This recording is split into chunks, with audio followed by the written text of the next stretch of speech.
Film ini berjudul Mickey 17. Tidak usah lama-lama, film ini dimulai dengan seorang pria yang bernama Mickey Barnes. Dia tak sengaja terjebak di jurang bersalju yang kondisi kakinya patah dan terluka cukup parah, sehingga dia tidak dapat menggerakkan kakinya. Tidak lama kemudian, temannya datang. Dia bernama Timo dan dia cukup gembira karena ada yang akan menolongnya keluar dari jurang bersalju ini. Namun tanpa diduga, bukannya menolong, malah Timo hanya mengambil senjata milik Mickey dan beralasan kalau talinya tidak akan sampai ke bawah. Di saat Timo pergi, ternyata ada hewan buas di dalam gua itu. Mickey yang terlihat pasrah dengan nasib yang dialaminya, dia berpikir apakah dia akan mati kedinginan atau mati dimakan hewan buas ini. Singkat cerita, ternyata tubuh Mickey yang sudah tidak bernyawa ini terlihat di sebuah lab penelitian, dan seseorang sedang membedah isi kepala Mickey untuk menyimpan semua memori dan ingatannya ke dalam memori komputer. Dan ternyata Mickey ini bukan manusia sungguhan, karena sebenarnya dia adalah seorang expendable, di mana bila sudah mati maka tubuhnya bisa dihidupkan kembali. Sebagai seorang expendable, Mickey akan diberikan misi-misi yang sangat berbahaya sekali yang pasti bisa meninggoy berkali-kali. Namun sebenarnya dulu Mickey adalah seorang manusia biasa dan dia berteman dengan Timo, namun dia sangat banyak hutang dan selalu dikejar sama debt collector. Saat Mickey tinggal di bumi, dia terpaksa meminjam uang dalam jumlah sangat besar karena ingin merintis usaha makanan yang bisa bikin dia sukses dan sangat kaya. Sayangnya usaha Mickey gagal total dan hanya meninggalkan utang yang sangat banyak dan harus dibayarkan dengan segera. Namun karena usahanya gagal dan tidak punya uang, akhirnya mereka ditangkap dan dibawa untuk menghadap bos besar Returnir. Diketahui si bos besar yang bernama Darius Blank ini terkenal sangat kejam sekali. Dia tidak mentoleransi yang tidak bisa membayarkan uangnya, bahkan dengan segala cara yang ekstrim yang berhutang padanya. Merasa hidup di bumi selalu gagal, maka ia memutuskan untuk mengikuti sebuah ekspedisi ke planet asing yang bernama Niflheim. Ekspedisi ini disponsori dan didanau oleh politikus yang gagal dalam pemilu bernama Kenneth Marche. Walaupun dia gagal dalam pemilu, namun dia sangat berhasil dalam program ini dan mempunyai fans yang fanatik yang sangat mendukung dan bersedia mengikuti programnya tersebut. Apalagi dia sangat yakin dengan program ini dan mengklaim kalau ekspedisi ini untuk membantu umat manusia agar bisa bertahan hidup dari bumi yang akan rusak di masa depan. Mickey tidak terlalu paham dengan ekspedisi tersebut. Dia hanya iseng-iseng saja dan mengisi formulir ini. Dan dia mendaftar sebagai peserta expendable tanpa tahu apa itu tugasnya. Sedangkan temannya Timo mendaftar yang berbeda. Dia ditawari sebagai pilot pesawat ulang-alik di ekspedisi itu. Dan tidak lama kemudian, seorang wanita yang dijuluki Red Hair datang dan langsung agar Mickey untuk mengikuti dia. Diketahui Red Hair ini adalah HRD yang mengepalai proses rekrutmen para peserta yang telah mendaftar. Dia membawa Mickey masuk ke kapal ekspedisi, di mana di sana terdapat lubang daur ulang organik yang digunakan sebagai sumber energi bagi mesin pencetak ulang manusia. Sebelum tubuh Mickey akan dicetak berkali-kali, nantinya dia harus menjalani beberapa prosedur seperti pengadaan memori di otak Mickey yang akan disimpan di flash disk komputer. Batu bata ini bahkan pemindaian ingatan itu malah membuatnya teringat masa kecilnya yang menyakitkan. Tidak hanya itu, dia juga diminta untuk menembak dirinya sendiri karena dia telah setuju untuk bergabung dan mendaftar di sini. Untungnya Mickey tidak sungguhan ditembak oleh Red Hair dan akhirnya semua yang telah mendaftar di ekspedisi ini berangkat menuju ke luar angkasa. Saat Mickey sedang makan di kantin, tiba-tiba Kenneth Marchand dan istrinya yaitu Yelfred dan banyak disambut dengan sangat meriah sekali oleh semua orang di sana. Di situ Marcel memberitahu bahwa persediaan makanan di kapal sangat terbatas, sehingga peserta harus bisa menghemat persediaan yang ada. Selain itu, mereka juga dilarang melakukan segala aktivitas seksual karena akan menghabiskan energi dan kalori yang banyak yang bisa membahayakan kelangsungan hidup mereka di dalam ekspedisi ini. Ya, tapi itu hanya peraturan di atas kertas dan Mickey tidak menggubrisnya. Malah Mickey berkenalan dengan seorang cewek bernama Nasha Bridge yang bekerja sebagai agen keamanan di kapal ekspedisi ini. Karena selama hidupnya Mickey jarang sekali disukai oleh para wanita selama di bumi. Hidupnya sudah merasa enam setelah kehadiran Nasha di sisinya. Benih-benih cinta pun telah tumbuh di antara mereka dan suka sekali menghabiskan waktu bersama sampai hubungan keluarga secara sembunyi-bunyi. Saking cintanya, Mickey tak segan-segan menghajar siapa saja yang menggoda pacarnya, walaupun akhirnya mereka sering diisolasi di sini. Tidak hanya itu, Nasya juga tipe cewek posesif. Dia tidak suka jika ada wanita yang mendekati Mickey. Tidak terasa sudah berjalan 4 tahun Mickey melakukan perjalanan luar angkasa di kapal angkasa. Dan akhirnya kapal itu tiba di planet Niflheim, di mana seluruh permukaan ditutupi oleh salju dan sebagai seorang expendable, Mickey Poe ditugaskan untuk pertama kali di sini yang mengecek kondisi di planet ini. Ternyata di planet itu ditemukan virus yang belum terdeteksi, di mana jika seorang manusia terpapar virus ini, maka tubuhnya akan menjadi kurus dan muntah darah. Kelima versi Mickey sudah dijadikan bahan uji coba dalam pengembangan vaksin untuk pencegahan penyebaran virus ini. Berkat pengorbanan kelima Mickey itu, akhirnya ilmuwan berhasil menciptakan vaksin yang bisa membuat manusia bernafas di planet ini tanpa harus memakai masker oksigen lagi. Dan suatu hari Mickey bersama 3 rekannya akan ditugaskan untuk mengeksplorasi planet itu ke dalam gua, namun gua es yang terjal tersebut sangat indah. Namun begitu ternyata gua yang terlihat indah, terdapat makhluk asli dari planet tersebut yang bernama Cropper. Naasnya ekspedisi ini menimbulkan korban jiwa, yang mana telah terjadi insiden salah satu kru mengalami reruntuhan es. Kru tersebut bernama Jennifer. Saat mereka menghadapi serangan para Creeper, hingga mereka langsung diserang dan meninggoy di tempat. Insiden ini pun membuat Marshall marah besar kepada Mickey yang tidak bisa menjaga mereka, karena keselamatan kru lebih penting daripada Mickey. Karena inilah Mickey dihukum untuk menangkap makhluk itu hidup-hidup. Saat Mickey sedang berjalan untuk melakukan misinya, tiba-tiba Mickey terjatuh di dalam GW. Seperti yang kita lihat di awal film tadi, namun Mickey tidak tewas kedinginan atau dimangsa hewan buas. Siapa sangka dia justru diselamatkan oleh induk Creeper, seolah-olah hewan buas ini ingin berteman dengan mereka. Bahkan menolongnya keluar dari jurang itu, dan Mickey menyadari bahwa dia adalah Mickey nomor 17. Menghadapi cuaca yang ekstrim, Mickey tetap berusaha berjalan melewati jalanan bersalju dan diam-diam menyelinap mobil yang sedang membawa sampel batu dari planet itu untuk kembali ke kapal. Meski begitu, tidak ada yang tahu kalau dia masih Mickey 17.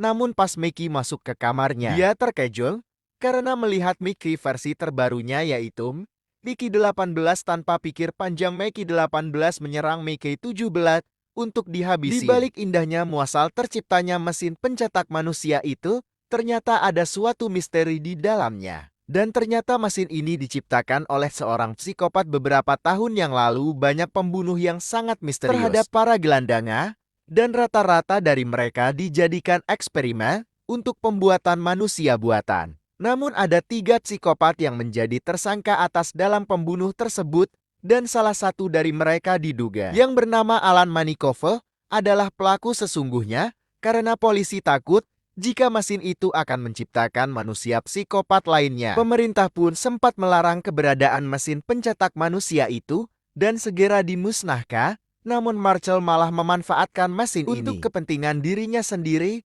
Dalam diskusi dengan pemerintah, dia mengatakan ingin menggunakan teknologi tersebut untuk mengeksplorasi luar angkasa dan berjanji akan menangkap makhluk luar angkasa untuk dimusnahkan. Di tempat lain, Mickey 17 yang baru saja siuman dari pingsannya setelah ditumbangkan oleh Mickey 18 menyadari bahwa dia telah dibawa ke daur ulang. Berbeda dengan para Mickey sebelumnya, Mickey 18 ini terlihat seperti seorang psikolog dan lebih ganas dan lebih sering berbuat kekerasan. Untuk mencapai tujuannya di sana, Mickey 18 ingin membuang Mickey 17 ke daur ulang. Itu artinya Mickey 17 akan mati secara permanen dan tidak bisa dicetak ulang lagi dengan mesin pencetak manusia. Namun tidak lama kemudian tiba-tiba Timo muncul dan Mickey 18 langsung membawa Mickey 17 untuk bersembunyi. Ternyata Timo datang untuk melakukan transaksi jual beli barang haram. Ternyata Mickey 18 mempunyai ingatan yang lalu-lalu dan dialah tahu bahwa Timo yang menghancurkan hidupnya. Karena itulah dia sangat berniat untuk menghabisinya agar bisa membalas perbuatan terhadapnya. Tanpa ragu, Mickey 18 langsung menyerang dan berusaha menjatuhkan Timo ke dalam mesin daur ulang. Sebelum Mickey menghabisi Timo, tiba-tiba Nasya datang bersama seorang komandan bernama Agen Zike, dan Timo pun selamat dari serangan Mickey 18. Di sana agen Zeke menjelaskan bahwa dia sedang menyelidiki seorang kru yang diduga telah menjual barang haram di sini. Atas kejadian dengan Jennifer sebelumnya, selain Michael minta maaf, dan tujuan Michael mengundang Mika adalah untuk menjadi ibu asuh bagi koloni yang akan dia buat. Dan di saat mendengar dari Michael, Mickey Portner langsung marah. Karena Marshall hanya memanfaatkan alat reproduksi saja. Setelah semua orang berdoa untuk menghargai Jennifer yang telah wafat, tiba-tiba Mickey merasa mual dan langsung muntah-muntah. Siapa sangka daging yang telah ia makan bukanlah daging sapi, melainkan daging hasil eksperimen. Dan Mickey hanya dijadikan kelinci percobaan untuk mengetes kelayakan daging tersebut. Melihat itu, Mickey merasakan kesakitan luar biasa dan Kay merasa kasihan terhadap Mickey dan tidak menyangka Michael mempermainkan hidup Mickey, selalu dijadikan bahan eksperimen oleh mereka. Walaupun Mickey sudah diberikan obat anti sakit, tapi obat itu tidak bekerja untuk mengobatinya karena hanya menganggap Mickey sebagai expendable yang dengan mudah dicetak ulang kembali. Michael hendak menghabisi Mickey yang menganggap produk gagal. Sebelum Mickey akan ditembak mati, buru-buru Mickey bangkit dan dia sudah baik-baik saja. Namun Kay sebenarnya tahu bahwa Mickey masih merasakan sakit dan Kay dengan segera membawa Mickey ke kamarnya. Dan di saat Mickey meminum tehnya, Kay memberanikan diri untuk bertanya kepada Mickey bagaimana rasanya mati bisa berulang-ulang, dan Mickey mengatakan kalau sebenarnya dia sangat takut Kay pun menjadi iba. Kay berpikiran kalau Mickey sebenarnya kayak orang biasa dan bukan seorang expendable. Kay pun sangat tersentuh apa yang Mickey lakukan dan Kay mulai menyukai Mickey. Pada saat Kay ingin menciumnya, Mickey langsung menghindar karena dia hanya ingin setia kepada Nasha seorang. Dan Mickey langsung keluar dari kamar Kay dan Mickey terus merasa bersalah karena dia tanpa disadari telah berselingkuh dengan wanita lain. Saat Mickey pergi ke kamar Nasha untuk meminta maaf, alangkah terkejut. Ternyata ada dua Mickey di hadapannya. Nasha bukannya bingung atau takut. Nasha malah terlihat senang karena punya dua Mickey sekaligus. Ternyata Nasha telah diberikan barang haram oleh Mickey 18 yang membuatnya dalam kondisi teler. Tidak lama kemudian Kay datang dan memergoki Nasha yang sedang bersama kedua Mickey. Awalnya Kay ingin melaporkan kejadian ini ke Michael, tapi Nasha langsung bergegas mengejarnya untuk mencegahnya agar tidak melaporkan hal ini dan dia akan mendapatkan hukuman berat. Di sisi lain, Mickey juga terlihat panik dan khawatir. Jika Kay memberitahulah, maka kedua Mickey akan dalam bahaya besar dan Mickey berdua akan dimusnahkan. Akhirnya Kay bersedia tidak melaporkan, tapi dengan satu syarat di mana kedua Mickey harus dibagi secara adil. Mickey 18 buat Nasha dan Mickey 17 buat Kay, namun Nasha tidak setuju karena tidak mau diduakan. Di sisi lain, Mickey 18 terlihat kesal karena sudah berusaha menyakiti Mickey 17 ketika makan malam tadi. Kemarahan Mickey 18 menjadi puncak karena Mickey 17 tidak melawan perbuatan Mika. Karena itulah Mickey 18 berpikiran kalau akar masalah dari semua ini adalah Michael yang mempunyai obsesi yang ingin membangun peradaban baru di planet ini. Pada akhirnya Mickey 18 bertekad kuat ingin menghabisi Marshall secepat mungkin. Dan di tempat lain, Martian sedang melakukan seminar dihadiri oleh semua kru kapal. Marshall memperlihat sebuah batu yang sangat besar akan dipotong untuk mengukir semua nama para awak kapal yang mengikuti ekspedisi untuk ditulis di monumen di planet ini. Sementara ini, Mickey 18 yang sudah berada di antara kerumunan tersebut, Mickey telah mengacungkan pistol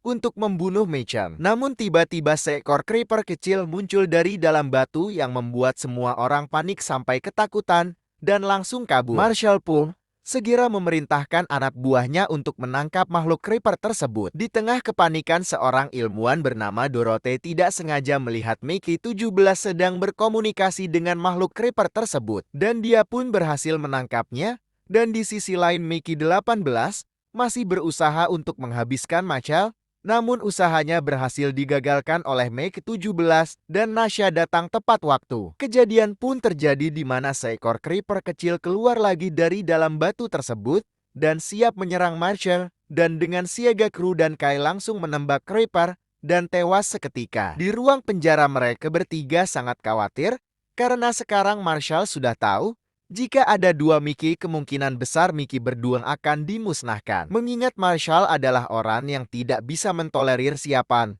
yang telah melanggar peraturan di kapalnya, dan juga Mickey 17 pernah bercerita bahwa ia pernah diselamatkan oleh Creeper. Mendengar cerita itu, Nasia pun berpikir kalau sebenarnya para Creeper itu baik tidak seperti yang Marshall ceritakan ke banyak orang. Tidak lama kemudian, tiba-tiba Timo datang dan memberitahu Mickey 17 jika rentenir itu tetap mengejarnya sampai ke dalam kapal ini untuk menangkap mereka. Agar bisa hidup, Timo mempunyai ide agar memotong Mickey 17 menjadi 13 bagian dan merekamnya sebagai bukti, dan Timo memohon agar permintaan itu disanggupi. Namun Mickey 18 berkata biar dia saja yang dikorbankan untuk menggantikan Mickey 17 agar membuat Timo lengah, dan akhirnya Mickey 18 dan Nasha langsung menghajar Timo. Di saat Nasha mau menghabiskan Timo, tiba-tiba komandan datang dan segera menangkap mereka. Komandan memberitahu sejak insiden pemusnahan Creeper kecil kemarin, ternyata teman-temannya datang dan mengepung tempat ini.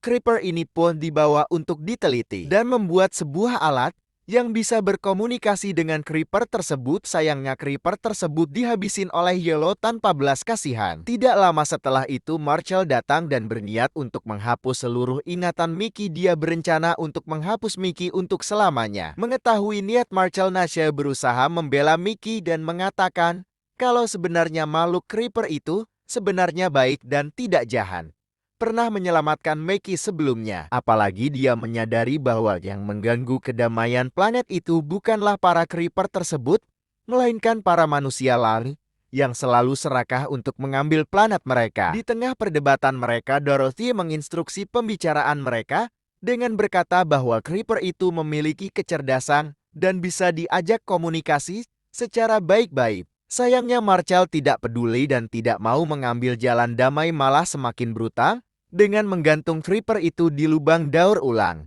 dan menyuruh Nasha untuk menggigit tali tersebut kalau tidak ingin Creeper kecil itu jatuh ke dalam sana. Setelah itu Marshall menyuruh anak buahnya untuk memusnahkan semua Creeper tersebut yang berada di planet ini. Di saat berbicara, asisten menyarankan agar Marshall merekam kejadian ini agar orang tahu tentang kejadian ini. Bahkan Marshall melindungi manusia di planet ini dari serangan makhluk ini. Melihat betapa narsisnya Marshall, dia pun setuju dengan ide asistennya.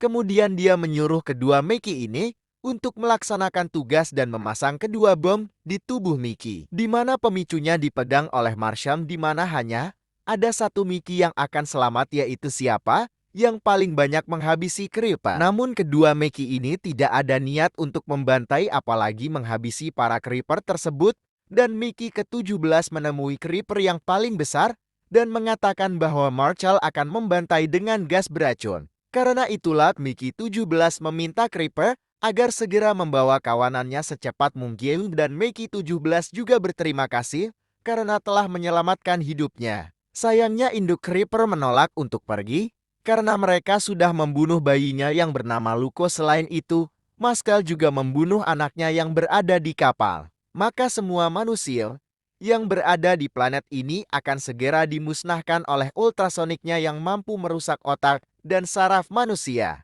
Karena negosiasi maka Mickey 17 meminta Nasha untuk menyelamatkan Creeper kecil itu dan membawanya ke induknya. Di sisi lain, si asisten kembali menyarankan Marshall agar pergi keluar untuk mengambil rekaman dirinya sendiri dan memberikan pesan sebelum menjalankan rencana ini, agar dia bisa mendapatkan momen ini dan membawa sejarah di bumi tanpa pikir panjang. Marshall pun sangat senang dengan ide ini. Di luar, Mickey 17 berusaha meyakinkan induk Creeper bahwa ia akan membawa bayinya ke sini. Namun induk Creeper mengatakan kalau dia bisa saja mengampuni mereka semua, asalkan mereka bersedia ada manusia yang akan menjadi tumbal karena telah membunuh bayinya. Sementara itu Marshall dan anak buahnya sudah pergi keluar untuk merekam sebelum dia melakukan sesuatu. Di kapal, Nasha menyandera Yellow agar ia bersedia melepaskan ikatan tangannya dan menyelamatkan bayi Creeper. Karena tidak ingin Yellow terluka, akhirnya agen Zeka langsung menyuruh anak buahnya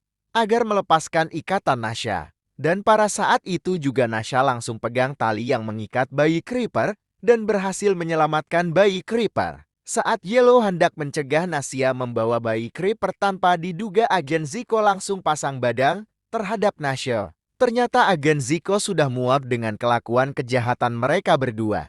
Dan istrinya juga merekam kejadian saat menyiksa bayi Creeper untuk dijadikan bukti agar bisa melaporkan kejahatan mereka berdua kepada Comet. Setelah itu Nasha dengan cepat segera membawa bayi Creeper untuk diserahkan kepada induknya. Di sisi lain Marshall sudah semakin dekat dengan lokasi keberadaan Creeper itu.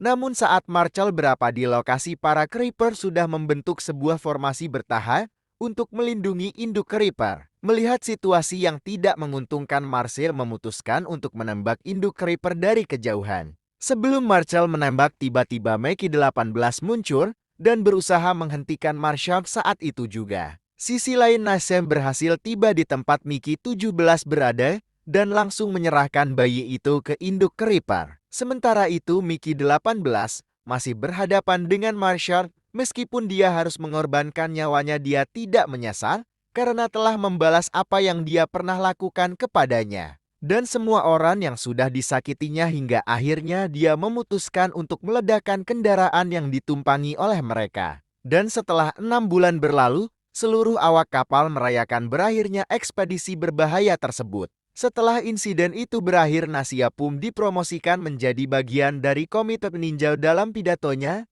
dia mengatakan berterima kasih kepada semua atas jasa Mickey yang telah dilakukannya. Dan juga Nasha sepakat akan menghancurkan mesin pencetak manusia itu agar tidak salah gunakan oleh orang jahat, dan Meg pun diberikan kehormatan untuk meledakkan mesin tersebut. Di sisi lain seluruh pengikut Marshall telah dipenjara, sedangkan Timo harus menghadapi orangnya Darius dan dia lolos dari penjara untuk pembelaan dirinya berkat kelihayannya dalam meyakinkan orang. Dan juga Mickey mendatangi induk Creeper untuk bertanya tentang suara ultrasonik mengerikan miliknya itu yang mampu memusnahkan seluruh manusia. Dan ternyata semua itu bohong karena dia hanya ingin menggertak saja dan suara itu sebenarnya tidak berbahaya. Di akhir film terlihat Mickey yang membuang sampah di ruang daur ulang melihat Yellow sedang menghidupkan Muscle kembali, dan Mickey pun berpikiran untuk menghancurkan mesin tersebut agar tidak ada orang yang mudah untuk dihidupkan kembali. Namun itu hanya mimpi Mickey saja. Namun ternyata semua itu hanya mimpi buruk saja. Ternyata Mickey masih ada di tengah-tengah orang untuk menghancurkan mesin tersebut. Dan film pun berakhir. Jangan lupa untuk like dan subscribe ya guys.